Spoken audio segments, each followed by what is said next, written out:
Happy Friday, everybody. Time now for your Berkshire Hathaway bi-weekly podcast. Joining us in the studio again today at GFPS is your realty expert, John Brodeen, and we're going to talk with John in just a minute. Look, if home feels too big, let's get you a smaller one. And it's okay if the process seems daunting or you're having a hard time letting go. Because our network agents have the expertise to help you downsize and get you to just the right size. Now, let's go get you home.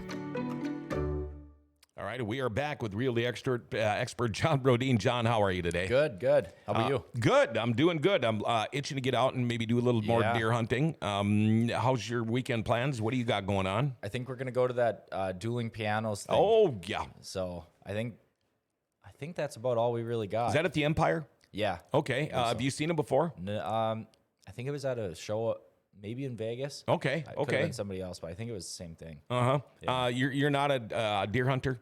No, I'm not. Okay. No, I'm not. You just like to beat people up and get beat up. Yeah, exactly. That's what I'll be doing Saturday. Oh, really? Yeah. So where are you at tomorrow? What are you doing?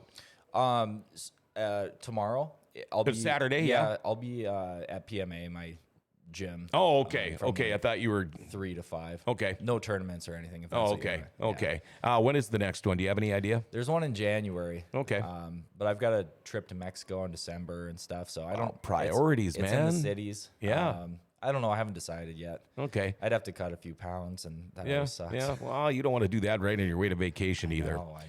I when we talk about market updates, I've asked people, how's the market? And it seems like the majority of my answers are the market is always good. Yeah. When it comes to a market update, this time of the year, John, talk about it a little bit. Yeah. So typically when you get into fall, the market slows down. Basically how the market was from like 2015 to 2019 is it would be a seller's market during the spring and summer months. And then during the fall and winter months, it would go back into being a buyer's market. Okay. Now what's really happening is it's going from being like a screaming hot seller's market in the spring and summer months to being still a seller's market in the fall and winter months, just less dramatic. Okay. If that makes sense. It's pretty normal for maybe like 80 pendings to go through in the busiest month of the year, and in the slowest month of the year, fewer than 40 pendings going through. So it is a very seasonal market. In the winter, there are fewer homes on the market, though, as well. Okay, so on Wednesday, we talked about a day in the life of a full-time realtor. Yeah.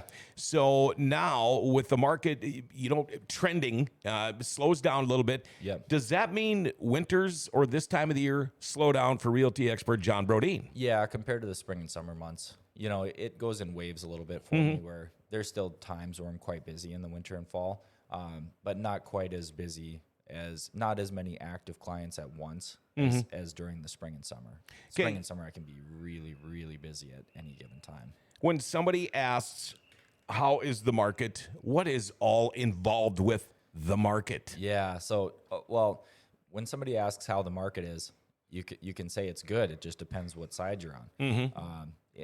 A slow market where there's lots of inventory sitting around, and prices are staying stagnant, and there's not that many homes going pending compared to how many are for sale on the market. You might say, oh, that sounds like a bad market, but it's not a bad market for buyers. That's a buyer's market. That's where a buyer is favored in the market. On the flip side, what we've been experiencing basically since 2020 is a hot seller's market. The nice thing about a hot seller's market is it benefits all the homeowners in the area because it causes prices to rise. Okay. The other factor that's been benefiting both buyers and sellers is low interest rates. It's been that way since 2020. That means buyers can afford more house. Their payment is going to be lower, but it also drives demand. So it makes demand much higher.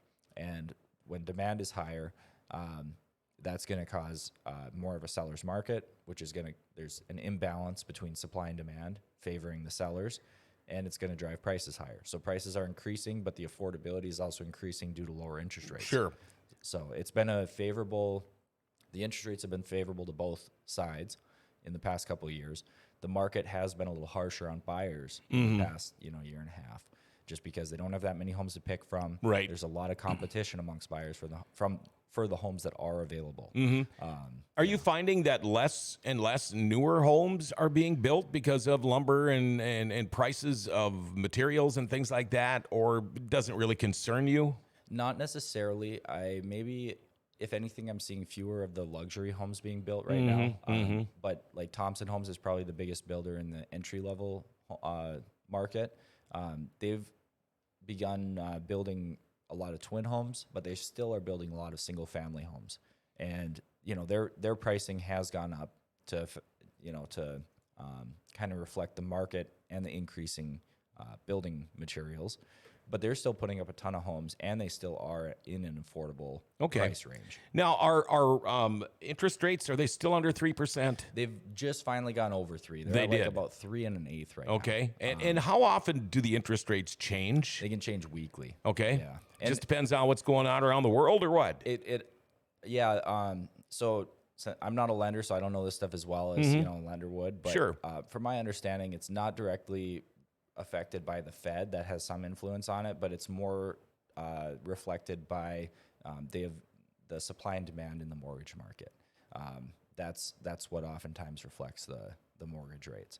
So, that's one thing I like about you and all the realty experts at Berkshire Hathaway. The first answer you gave me there with that question was, well, I'm not a lender. Yeah. But that is part of your job as being a realty expert, is to have lenders on hand that you deal with all the time. And I'm sure they're on speed dial on your phone, and you just got to make a phone call and you can give the answers like you're a lender too. Yep, exactly. So I'll give you kind of a little snapshot of the market at the end of October here, or when these numbers are from. Currently 177 listings on the market. Now, in the middle of August, we saw a whole bunch of townhomes or twin homes or something, new construction, go on the market at once. And these are in like a planned community. So I think like 20 or 30 of them hit the market all at once. Oh, sure. So we saw inventory rise from August to September from 154 to 172, and now it's at 177. Those homes aren't even completed yet, though. They won't be done, I'm guessing, for at least another like 3 months or so.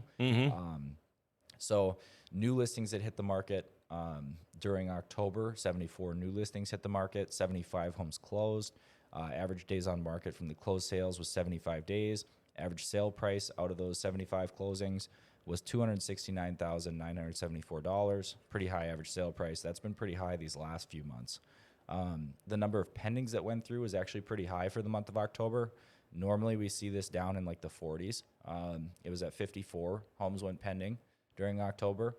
And the number of active contingent inspection properties out there, so homes that have accepted an offer, they haven't gone pending yet because they haven't passed inspection yet. They're waiting for that inspection, 25, which is up from 22 when we checked at the end of September. So that's actually up. So when you take 177 active listings divided by 54 homes that accepted offers this month, you get 3.28 months of inventory. Now, if you remember, we've talked about this a couple times. This is probably the most important number if you're just looking at a market from a distance and you want to figure out what type of market it is. Anything below, so that number is 3.28. Anything below 6 is a seller's market. Oh, okay. Anything anywhere between like 5 and 6 is kind of a balanced market, where the scales are pretty even between buyers and sellers. And then anything over 6 is going to be a buyer's market. So anything below 5 or 6, seller's market. Anywhere between 5 and 6, pretty balanced market. Anything over 6, buyer's market. Okay. The one thing I got out of that, average time of closing, 75 days. Yep. Is that about the norm? That's gone down. Okay. Yeah. So the average for 2020 was 137 days. Wow. And this is from listing until closing. Yeah. Okay. So the average place, if it's closing within 75 days, it's probably under contract accepting an offer within about 30 days. So again, just another reason you're throwing out these numbers here. To me, 75 days seems like an eternity, but it's really not now when talking with you. But again, now, if I see a house, I happen to be driving by, and that's how I found my house now. It was purely by accident. boy, I want that house. Let's make a phone call on it right now. And okay, 75 days later, you're just closing. But again, all reasons, if you're thinking of buying or selling, to get a hold of a realty expert as soon as possible. Yep, 100%. And the other number that I have just begun adding into my market update videos that I post on my Facebook page is the original list to sale price ratio. This shows how much sellers are needing to negotiate and price reduce before they're getting an offer accepted. Okay. So this is something that's good to pay attention to because it's showing it directly kind of reflects the supply and demand, how much sellers are having to negotiate and price reduce down. Right now, the average seller is selling for 99.29% of original list price. So that includes negotiations and price drops. So things are selling very close to asking price on average. Some homes are still selling over asking price. Occasionally you get homes that sell a bit below asking price. Usually those are the ones who were overpriced pretty bad and have sat for quite a while. But you can see, I mean, that number has changed quite a bit. It used to be as low as like 94. So that shows that sellers are doing really well still. The months of inventory, 3.28, that's up quite a bit from like the hottest spring months where it was below 2. It was 1.82 months in April this year. So that kind of shows the seasonal swing that we see happen, which is totally normal. But still, 3 months inventory is still low inventory, even though it's higher than it was in April. I used to consider myself a realty dummy. I am slowly starting to pick up. Well, no, I'm a long ways away, but I sit here and I think about myself when I sold and bought my last house. Of course, we went through a realtor, but I was a total realty dummy. Okay. And I know there is a lot of realty dummies out there. and we have talked on past shows about people that try to sell themselves. You're not going to knock it. You realize that most of the time it's not going to work out the way or in your favor. But get a hold of a realty expert. Yeah. Every day you guys bring something new to the table. I thought, well, I'm learning. But every day you guys bring something new to the table that I went, wow, I had no idea. Yeah. For the people out there who listen to this show every week, every twice a week, they're not real estate dummies anymore. They might know more than the average person about real estate by now. So. Yeah, there could be people recording these shows and watching them and getting ready to take that realty test. Absolutely. There we go. Helping them get a head start. Then they won't have to do it part-time anymore. Training my competition. But you know what, John, when you work for the best company, you have the best realtors, probably not quite as much to worry about, but I tell you what, Berkshire Hathaway, you guys have got it going on. We look at a lot of the Berkshire Hathaway social media posts and stuff. Not only a really good company, but it looks like a really great company to work for. Yeah, great people to work for. Really strong agents there. It's a good culture. We do a lot of stuff in the community. The owners, they really lead by example. They're super hardworking. And they're awesome. They make you want to get out there and work hard. Sure. I'm guessing, though, Mike's not going to be grilling up any pork chops here anytime soon. They did yesterday. Get that last good day. Earlier this week. Yeah? Not yesterday. Yeah, Another perk of the job. They're making that a weekly thing. That is awesome. I tell you what, you have a good time at dueling pianos. Yeah. Don't get hurt when you go work out and do your training. And I guess we probably won't see you for a couple of more weeks. Couple weeks, yep. I'll be back. Okay. If somebody wants to get a hold of realty expert John Brodeen from Berkshire Hathaway, how do they do that? Cell phone number, 701-213-5428. You can call or text me on that, and be sure to check out my Facebook business page, John Brodeen, Berkshire Hathaway Realtor. All right. Thank you very much, John Brodeen, and you have yourself a wonderfully groovy weekend. Tell you what, if you're going to buy or sell a home with John Brodeen, your realty expert at Berkshire Hathaway, maybe needs a little bit of work done. We've heard him talk about it before. Get a hold of Executive Properties. They do all types of residential work, kitchen, bathrooms, doors, siding, concrete, cabinets, trim tile. Think you get the picture. They also do snow removal. Get on the list, 701-330-1273, or go to executiveproperties.org. Well, until Wednesday, that's your Berkshire Hathaway bi-weekly podcast from everybody at Berkshire Hathaway and us here at GFBS. Have yourself a wonderful weekend.